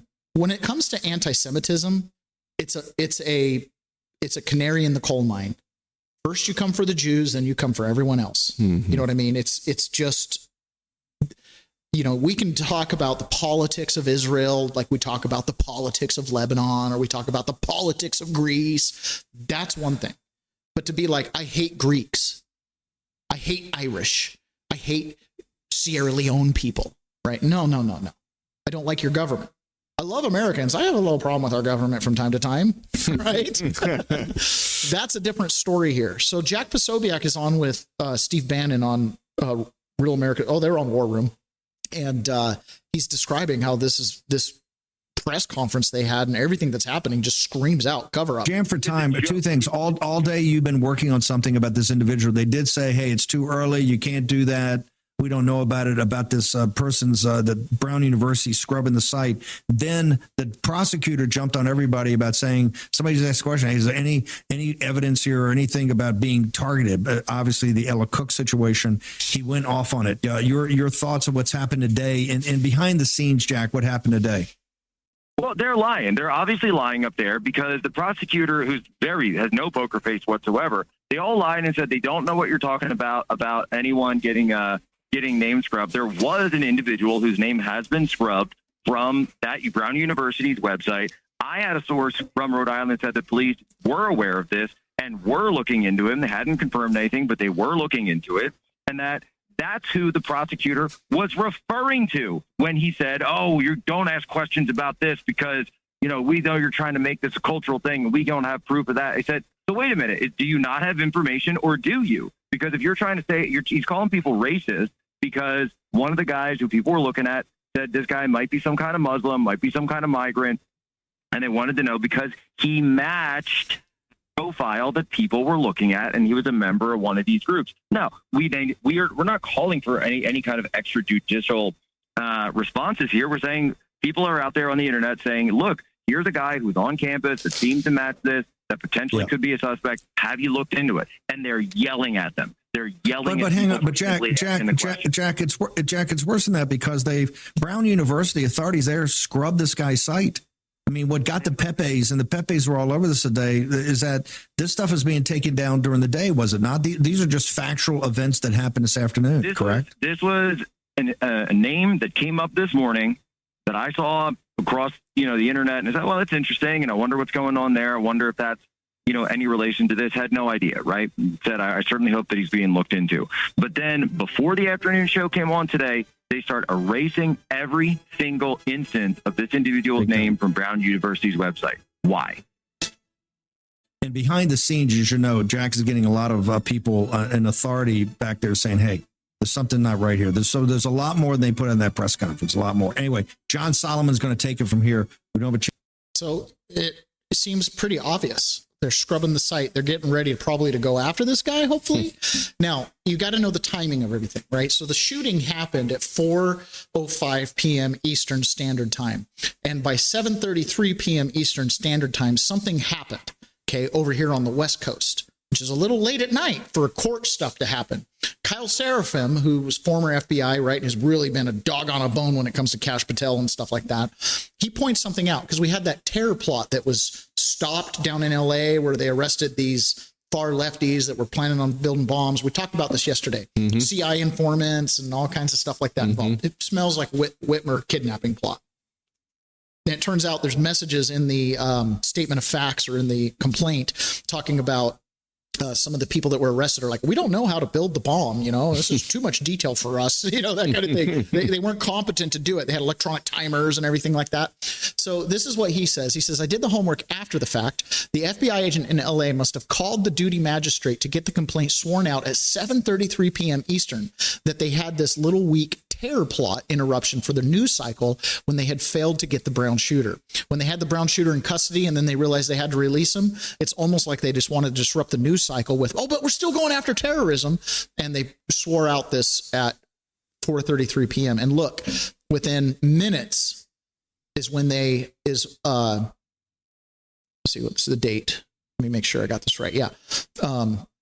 He had to go get 7:30 p.m. to get this signed. Pretty interesting. I had to get him on board. So, makes you wonder, again, cover up. And it's not happening at the top. It's not Kash Patel that's covering up. It's whatever rot is left down in these institutions. And this is what the young generation sees over and over and over again. Every time you send information to Congress and there's no indictments, if information's going to Congress, there will be no criminal action taken. Because they don't share with Congress active criminal stuff. So like this recent thing that they're talking about now, how they didn't have enough information to actually have probable cause to get the warrant for Mar-a-Lago. Oh, we gave it to Congress. Yeah, well, we kind of already knew this. There will be no criminal action on that. Right? Because otherwise they'd have it in a grand jury. They wouldn't be sending it to Chuck Grassley. So this is okay. So let's do this here real quick. We mentioned earlier that Vanity Fair article. So this is Jack Posobiec commenting on this Vanity Fair article. Outstanding ovation. Bernie Moreno from Ohio. Outstanding ovation. People know that she's a rock. She's incredibly loyal to the president when others, by the way, were extremely disloyal. She's run the White House very, very well. And look, Vanity Fair is a division of a company called Advanced Publications. They own the Cleveland Plain Dealer in Ohio. It is a rat's nest of liberal a radical ideology. These are not journalists. Actually, I had to look that up today, Jack, to be honest with you. I didn't realize Vanity Fair was still in business, and there's people who actually still read that crap. It is a total hit piece. And look, Susie's an amazing person, the most powerful woman on earth, probably, and the best chief of staff of my lifetime, of any president that I can think of. And she deserves nothing but our respect. That's all well and dandy, but why'd she do an interview with Vanity Fair? I don't know. Ice them out, man. You gave them a lot of clicks and a lot of ratings, and they made a lot of money yesterday with everybody logging in and reading their articles. Why did you do an interview with Vanity Fair? You're never going to sway them. They're never going to take a quote that's good and be like, oh, yeah, Trump's doing a great job. Not going to happen. 11 interviews? Go spend your time somewhere else. Look, we still have to pay for buses, Susie. Do you get the message there? We don't care about Vanity Fair. We care about the expensive buses. We care about taxes. We care about immigration. We care about these other things. Don't waste your time with Vanity Fair. When I see something like this, it makes me wonder if they need another exhibit to enter into the record someday. 5D, the 5D chess. Like, we need more evidence of the conspiracy. Nope. This is just boomers wanting to be liked by their peers. That's all it is. All right. I cannot chalk it up to anything else. Donald Trump suffers the same affliction. He just wants to be on TV. That's it. At a certain point, that's why he does some of the things he does. Right. And in fact, he said to Tucker Carlson, who, by the way, has one of the largest audience. He's like up there with Joe Rogan. Right. We're talking same conversation as far as impact every time he releases a podcast. And you know what Donald Trump said to him? You should get a TV show. You're not on TV. Megyn Kelly points this out all the time. My ratings blow away all of the legacy media collectively. You add them all up. I do better than all of them combined. But yet Donald Trump, sans Charlie Kirk, doesn't take the podcast audience very serious because he's not a podcaster. He doesn't listen to podcasts. He turns on the news. Right. And that is one of the reasons why the storms in Washington are not being covered, because Fox is based out of New York and CNN is based out of Georgia and MSNBC, I think, is based out of DC, or, they're not based out of Seattle. So they just don't care. They just don't care. And that's why we get overwhelming hurricane coverage, because it's all East Coast centric. The trial about Chaz Chop and the against the city from the parents of the children who were murdered in Chaz Chop has continued. And I'm going to read this summary from Katie Davis Court. This woman here, McKinley, she testified yesterday, and she was in charge of EMS. Seattle fire medics did not follow protocol and abandoned a 16-year-old gunshot victim, Antonio Mays Jr. City system errors contributed to his death. Expert testimony from Robin McKinley, who conducted an independent investigation into Seattle's fire response to the shooting of Antonio, accuses Seattle Fire of abandoning their position as paramedics. McKinley testified that Chaz Chop protesters were instructed by dispatchers to transport Antonio, who was shot by Chaz security, to a designated casualty area outside of the zone on 14th and Union, which was set up by the city. Dispatchers told Seattle fire medics to make the make and model of the vehicle that there was a gunshot victim inside and the occupants were unarmed. The protesters approached the medic one. The ambulance fled the scene. That was due to medics' quote, false beliefs that someone in the vehicle was armed. Additionally, the designated casualty area was accidentally labeled a scene of violence due to a system error, which impacted emergency response. The system failed this young man, said McKinley, adding that with this particular incident, the ball was dropped. McKinley testified that medics abandoned their duty to treat the patient by fleeing the scene. Antonio was still alive and breathing at the time. Protesters later stumbled across another Seattle fire vehicle where medics attempted to treat Antonio, but it was too late. Since I've been an EMT, I've never seen anybody abandoned in that fashion, she said. The city systemically dismantled their policies to even allow Chaz Chop to exist. And the domino downstream effect of that was paramedics were like, we can't go. First responding officers were, well, we can't go. Oh, just bring him out. Take him out of the crime scene and bring him out here. Just transport him, because that's always a great idea. Yeah, like the guy that shot him is going to bring him out. Okay. Yeah, Chad security. Let's get him. Exactly. I wouldn't be surprised if the shooters were trying to help the kid. Yeah. Right. And they're scot-free. We have murderers running around at large, the security detail of Chaz, and there's no way to convict these guys because all the evidence was tainted. It wouldn't stand up in any kind of court, right? Nobody's fessed up to it because why would you want to do that? This is an utter failure by the city of Seattle, right? Utter failure. Yep. Start to finish, top to bottom. Start to finish, top to bottom. Start to finish, top to bottom. Okay, so Mike Johnson has promised that in the new year, they're going to finally get Trump's agenda going. The mainstream media, of course, parrots the talking points of Chuck Schumer and the Democrats, but the way we defeat that is with the simple truth, the facts. The Government Accountability Office just came out with a new report this past week, Laura, and it is astounding. Just for example, over the last 2 years, they submitted 24 totally fraudulent applications for these Unaffordable Care Act subsidies, okay? 23 out of 24 were approved. There were no Social Security numbers provided, no verification of income, or even citizenship, okay? Of course not, right? The tens of thousands of dollars paid to each one of those to the insurance companies for people that do not exist, okay? Dead people, $94 million of taxpayer dollars paid to insurance companies for people that have been deceased. Then you had Social Security numbers. 68,000 Social Security numbers in 2024 alone were used for multiple persons. In other words, multiple people using one number to bilk the system and defraud it. That's the system that the Democrats created. That's the one they want us to subsidize. So when we go forward with the truth, we explain to the American people the reason their costs are out of control is because they created a broken system. We have the solutions to fix it. That is the message and the truth, I think, that's going to prevail as you go into the election year. Here's the problem. Is Obamacare broken, or is the fact that you're paying people that don't exist, dead people, the problem? Right. It is hard to know. Insurance will be free. That was the pitch with Obamacare. Insurance would be free for low-income people, but it's not. So is the problem the system itself, that it was never going to be free in the first place, or did it not become free because costs escalated because you've been paying ghosts? Right. Okay. Another thing happened yesterday. Miriam Adelson was with Donald Trump. This briefing that Donald Trump had kind of made me want to barf in my mouth. He had Mark Levin up there giving him some big bear hug. I'm like, why don't you have Tucker Carlson to one of these things?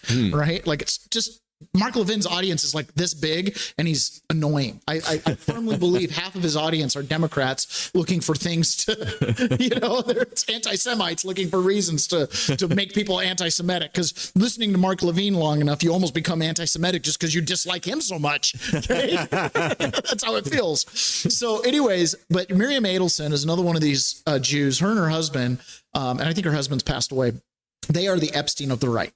Just so everybody knows, just because we, the peasants, we don't care. We don't pick sides. I don't like these big donors. Okay. I like Elon Musk, but I don't like these other big donors. She is the Epstein of the right. And one of the allegations, one of the reasons why Trump was opposed to releasing the Epstein files is because there's probably a little overlap. Okay.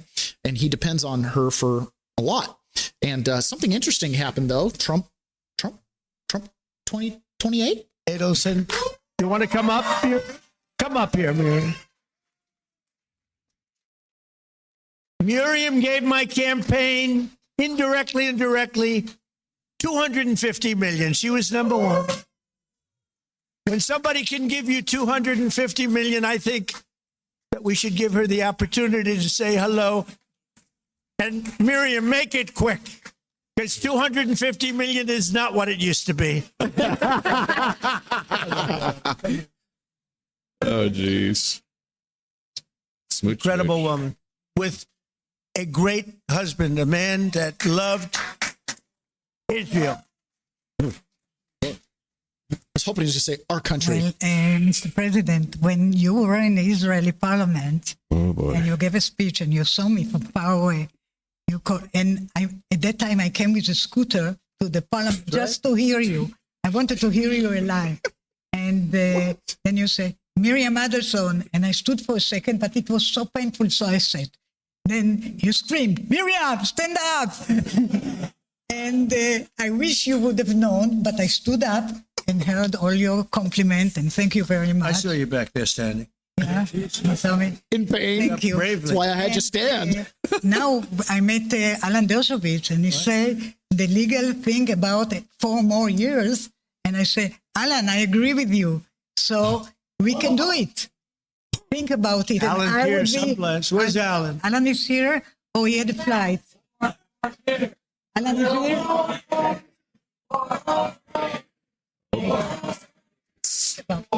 Maybe I was in first panel. Smooches. She said, think about it. I'll give you another 250. But whoa. But her husband, Sheldon, was an amazing guy. And he'd come up to the office, and there was nobody more aggressive than Sheldon. I think I spent more time with him and you, because you usually came up together, but he'd call and say, can I come over, please? I say, Sheldon, I'm president of the United States. It doesn't work that way anymore. It's like maybe tomorrow. How about tomorrow? No, please, just for a little while. And I would, he'd always say 10 minutes. It turned out to be about an hour and a half, right? And what he did is he fought for Israel. That's all he really fought for. He just wanted to take care of. He just wanted to take care of Israel. So he was a great guy. He was a fantastic man, and he loved you so much he couldn't see straight. So good. Thank you, darling. Be careful. So they're American citizens, so they can donate to American campaigns, but clearly they have some divided loyalties. Wow. Yeah, pretty interesting. In an interesting little event here, right? I just point this out before we wrap up our private side. Now, when we get into the subscription side, or we wrap up our public side, when we get into the subscription side, the premium side, I gotta like write a note what to call it. When we talk to the unoffendables, I will be sharing with you a little bit of J6 information, including the video footage that they played at my trial of me. Right. So this is going to be the first time I'm going to show people what I wish I could have shown you back on January 8th, 2021, exactly what happened on January 6th. OK, so a hater posted this of me. And so I'm like, OK, I'm going to play it because, you know, I've talked about it forever and I'm not ashamed of it. So anyways, if you're not a subscriber, you need to be a subscriber. If you are watching this afterwards, you need to subscribe so you can see that clip because I'm going to play it over on the private side for the unoffendables to see. But one of the things that does happen out there, and you got to watch this with social media. So this is White Whale. Yesterday, my 9-year-old son asked me why black people seem kinder than white people. I paused and I did not agree. And then you look over here, Brian Cassidy. Yesterday, my 9-year-old son asked me why black people seem kinder than white people. I paused, but I disagreed. Jeremy Stamper. Yesterday, my 9-year-old son asked me why black people are kinder than white people. I paused, but I did not disagree because sounds like a talking point went out, wouldn't you say? Or fake accounts. Fake accounts? Something. No, they're not fake accounts. They're just talking points. Okay. You know, it gets traction, so let's do it. Okay. Let's put the word out. 9-year-olds are afraid of Trump. Why are black people nicer than white people? What are we talking about? All right, guys, that's it for the public side. We are going to jump over into the private and talk to the unoffendables. Okay, right. So before we watch my video, which we'll make it a wrap on, this is Enrique Ontario on with Cara Casanova, and he's talking about that BBC video that Donald Trump just sued the BBC for, where they edited his words. Mm-hmm. And Enrique Ontario didn't realize those words were edited, but it had some pretty significant impact on him. And I started thinking about it, and I was like, because they did play some generic videos of Trump speaking and stuff like that. And I'm like, I wonder if they played it in my trial. I don't remember specifically if they played that clip, but it's very possible they could have. We had this conversation when we first knew that this clip was edited just a couple of weeks ago. And we were talking about this clip was played at my trial. This exact clip that the BBC played was played at our trial. So not only did it affect the jury pool or affected the president himself, it affected justice, right? And in this case, it was people that were rabid anti-Trumpers in the jury pool. And this did not help the situation at all. by showing those words by the president, I think maybe we might take decisive action against the BBC also. But you also got to think about this, and it's one of the reasons why we're suing the DOJ. The DOJ knew that those weren't the words by the president, and they knew everybody would be fooled by this BBC clip, because it kind of, if you look at it, it kind of looks like it just like flows. It almost looks like one entire clip. And they knew this, and they still brought this forward in front of the jury. And it wasn't, again, until a couple of weeks ago that I figured out that, no, wait, this is not his words. I think they were like 40 something minutes apart. They weren't even close to each other. He wasn't even talking about the same thing. I just actually thought of it as I'm sitting here right now thinking to myself, wow, President Trump has the case, but even maybe more so, the people who went to jail because of this fabricated evidence is unbelievable to me. So you're confirming that this is the clip that was played at your trial? When I came home, I was shocked at how much hate there was about January 6th. And I was shocked at some of the things people said. But, I didn't watch the BBC clips. I was at the ellipse. So I was like, well, he didn't tell us to go fight. Right? He told us to go cheer on our legislatures and see if they'll do the right thing. Mm-hmm. I didn't know that. Yes, this was a clip that was played in my trial. No, it's super insane. And I believe it was played at the beginning of our trial. And if I'm not mistaken, here's where I don't know. I believe it was put in there during closing statements. That part I'm not sure of, but I will tell you it was played at our trial. Right. It's crazy. And we want to play that for the audience really quick, that clip. This was provided by Nick Sorter on X. I'm not sure if they're going to play what President Trump actually said first or what was edited, but we'll discuss that after. Take a watch of the president's speech and what was fabricated by the BBC by editing right here. We're going to walk down to the Capitol, and I'll be there with you. And we fight. We fight like hell. We're going to walk down to the Capitol, and we're going to cheer on our brave senators and congressmen and women. And there was so much more to it. I mean, I really want to poke more around, and so should you. I know that he also said we're going to peacefully and patriotically, which they completely left out of the BBC version. So the second part is what he actually said, but they didn't even put in the peacefully and patriotically. That first clip is absolutely not what the president said. I was sitting in the second row at the ellipse watching that speech in real time, and I remember every word of it. I don't even have to go back and look and know that that is completely, obviously being misrepresented and just editing, and not even good editing for that matter.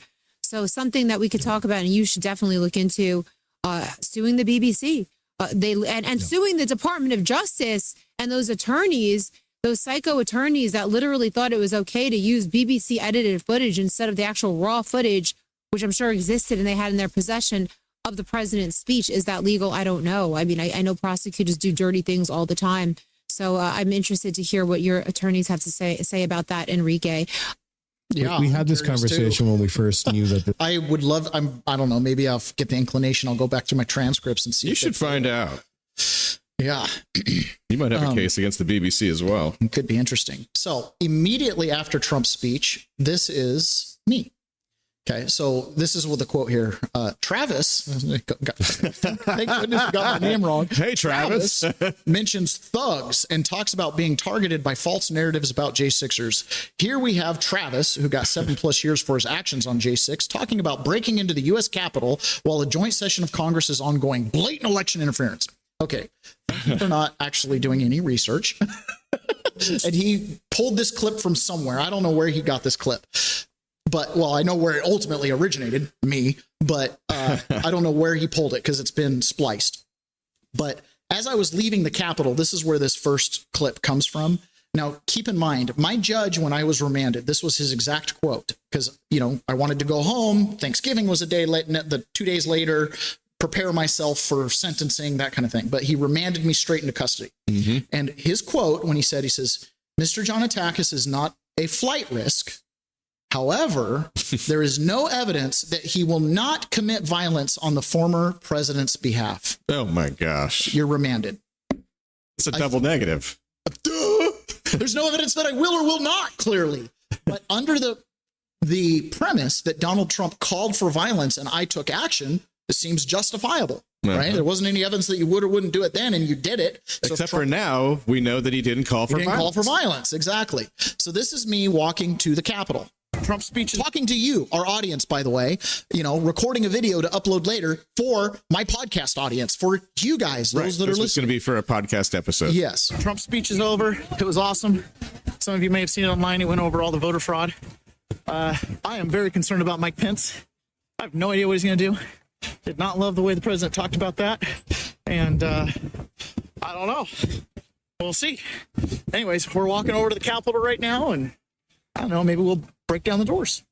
Now, I say break down the doors. In my mind, I'm thinking Kavanaugh protest, right? We're going like meme breaking down the doors, not break in. That was never a thought process. I was speaking rhetorically to you guys, our podcast audience, right? So then this is the actual clip of the assault on federal officers. This is the moment, okay? This is the never before seen footage on this podcast. All right. Right. Now, keep in mind, I want to put some context here. I gave my whole speech. In my trial, they didn't play my speech. It was too articulate, no swear words. I didn't come off like a jackass. So they didn't play my speech, but they played this moment. This is what convicted me. This video, this next clip, and then a video of me walking away from the Capitol saying I'd shed many tears or whatever, was all they played at my trial of me. This was enough to get a 7-year sentence. Keep this in mind as we talked about Chaz Chop earlier. Keep this in mind as in 2020 context, mostly peaceful protests. Okay. Keep this in mind with other people who threw Molotov cocktails into cop cars, burned down police stations, and got smaller sentences than I did. This video that you're going to see right now, this next clip, is the full video culmination of my violent behavior. At the moment this happened, when we went to push the gate, I've told this story many times. I had someone to my left and someone to my right. I said, 1, 2, 3, go. The guy to my right took a big shove. Like on the video, you can see he took a lunge. He extended his legs. My feet stayed on the step. Okay? and you can see in the video, I kind of get pulled over. The gate is moving and I'm holding on to the gate in the air. Okay. And they had pepper sprayed us right at that moment. And so I'm completely blind. I cannot see, right? And I'm just holding onto this gate. And I'm trying to pull it down as it's being pulled away from me. And eventually it falls behind me. And then I fall backwards. And as I fall backwards, I reach out and I grab Officer Garcia. I grab his arm like this. There it is, the assault. And I fall back, okay? So this is the scene. And I understand that this could be seen as very violent and I'm aggressive. In my mind, and what's really happening, I wasn't being aggressive. I was kind of holding on for dear life. This got out of control pretty quick. Doors. And hand in face. Grab his arm there. Trump's speech is over. That was it. 7 years, 3 months. To the slammer you go. Okay. That's it. That's my breach of the Capitol. That's leading the mob. That's all the things they said about me. You just saw it. There's my intent. We're going to bang down the doors. Who knows?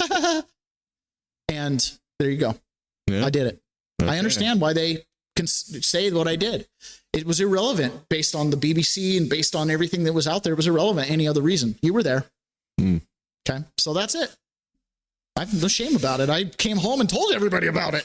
You can replay that video and then go back to January 8th, 2021 and replay our podcast. And I believe it's pretty consistent, which is why the DOJ wouldn't play my podcast, which is why the DOJ wouldn't do any of that. The only clip they paid out of the podcast, by the way, was where I showed a video, you and I talking. You made an appearance in my trial. Did you know that? Right? The only clip they played was when I was leaving the Capitol and I had the snow fencing.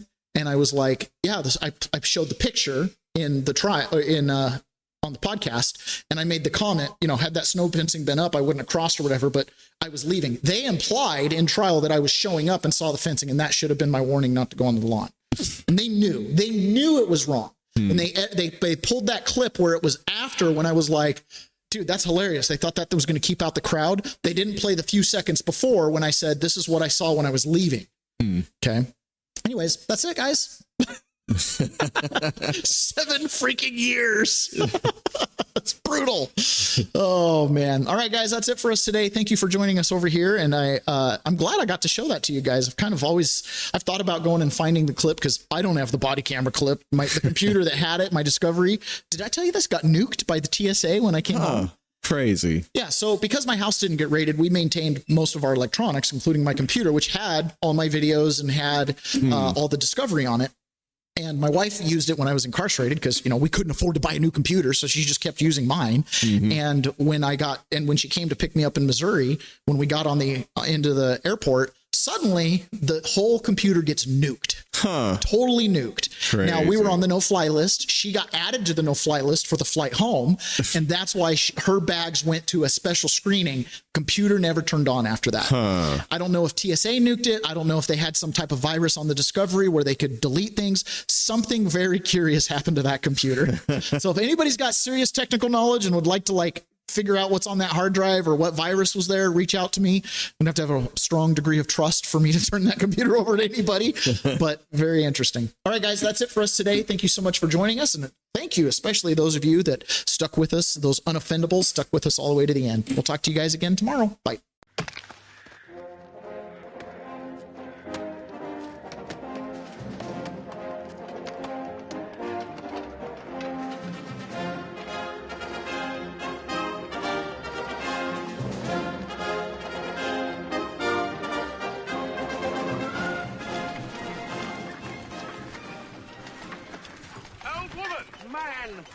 Ma'am, sorry.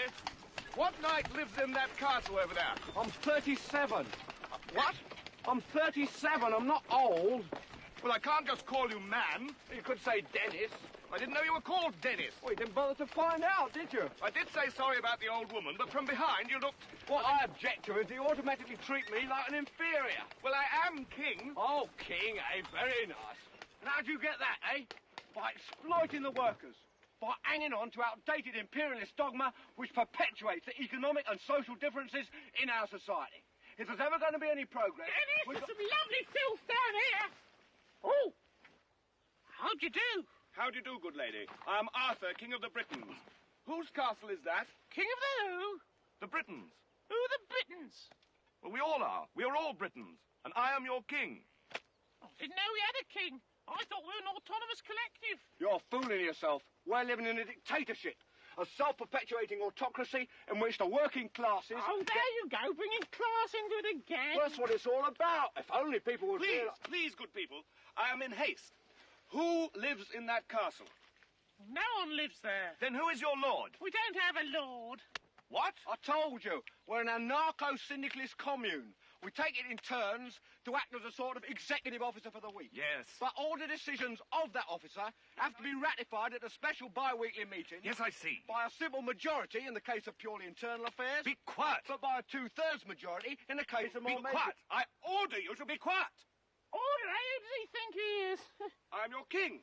Well, I didn't vote for you. You don't vote for kings? Well, how'd you become king, then? The Lady of the Lake. Her arm clad in the purest shimmering samite held aloft Excalibur from the bosom of the water, signifying by divine providence that I, Arthur, was to carry Excalibur. That is why I'm your king. Listen, strange women lying in ponds distributing swords is no basis for a system of government. Supreme executive power derives from a mandate from the masses, not from some farcical aquatic ceremony. Be quiet! Oh, but you can't expect to wield supreme executive power just because some watery tart threw a sword at you. Shut up! I mean, if I went round saying I was an emperor just because some moistened bint had lobbed a scimitar at me, they'd put me away. Shut up! Will you shut up? Ah, now we see the violence inherent in the system. Shut up! Oh, come and see the violence inherent in the system! Help! Help! I'm being repressed! Bloody peasant! Oh, what a giveaway. Did you hear that? Did you hear that, eh? That's what I'm on about. Did you see him repressing me? You saw it, didn't you?